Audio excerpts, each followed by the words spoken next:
Hyderabad Kompally drugs కేసులో దర్యాప్తు వేగంగా కొనసాగుతోంది. ఇందులో ప్రమేయం ఉన్న మరికొంతమందిని అరెస్ట్ చేసే అవకాశం ఉంది. మల్నాడు రెస్టారెంట్ ఓనర్ సూర్యతో పాటు 6గురికి కోర్టు రిమాండ్ విధించింది. మరో 19 మందికి నోటీసులు ఇవ్వనుంది. పరారీలో ఉన్న వారి కోసం లుకౌట్ నోటీసులు జారీ చేసే అవకాశం కూడా ఉంది.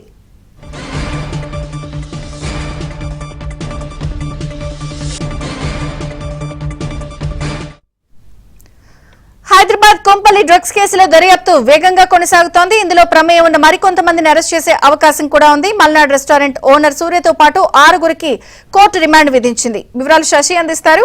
శశి, కొంపల్లి డ్రగ్స్ కేసుపై పోలీసుల దర్యాప్తు కొనసాగుతుంది. ఇప్పటికే ఈ కేసులో కొంతమందిని అరెస్ట్ చేసినటువంటి పోలీసులు మరికొంతమందిని కూడా అరెస్ట్ చేయడానికి రంగం సిద్ధం చేసినట్టుగా తెలుస్తోంది. ప్రధానంగా మల్నాడు రెస్టారెంట్ ఓనర్ సూర్యతో పాటు ఈ కేసులో ప్రమేయం ఉన్నటువంటి మరో 6గురికి కూడా రిమాండ్ విధించింది కోర్టు. దీంతో వీరందరినీ కూడా చింతగూడ జైలుకి తరలించినట్టుగా తెలుస్తోంది. ఈ కేసులో ప్రమేయం ఉన్నటువంటి మరొక 19 మంది కూడా నోటీసులు ఇవ్వడానికి ఈగల్ టీం సిద్ధమైపోయింది. ఈ రోజు రేపట్లో వారికి నోటీసులు ఇచ్చేటటువంటి అవకాశం అయితే కనిపిస్తుంది. మరోవైపు ఈ కేసులో పబ్ యజమానులకు సంబంధించినటువంటి ప్రమేయం కూడా ఉంది. వారు కూడాను ఈ డ్రగ్స్ సరఫరాకు సూర్యతో సహకరించంటూ కూడా ఇప్పటికే ఈగల్ టీం కు సమాచారం ఉండడంతో పబ్ యజమానులకు కూడా నోటీసులు ఇచ్చేటటువంటి అవకాశం స్పష్టంగా కనిపిస్తోంది. మరోవైపు ఇప్పటికే కొంతమంది పరంలో ఉన్నట్టుగా తెలుస్తోంది. వారి కోసం లుకౌట్ నోటీసులు జారీ చేయడానికి ఈగల్ టీం సిద్ధమైపోతోంది. మల్నాడు రెస్టారెంట్ ఓనర్ సూర్య ఈ డ్రగ్స్ కేసులో చాలా కీలకంగా వ్యవహరించాడు.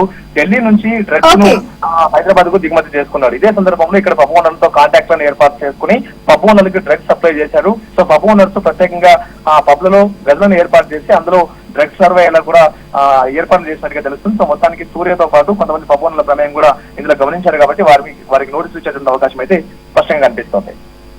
థాంక్యూ శశి.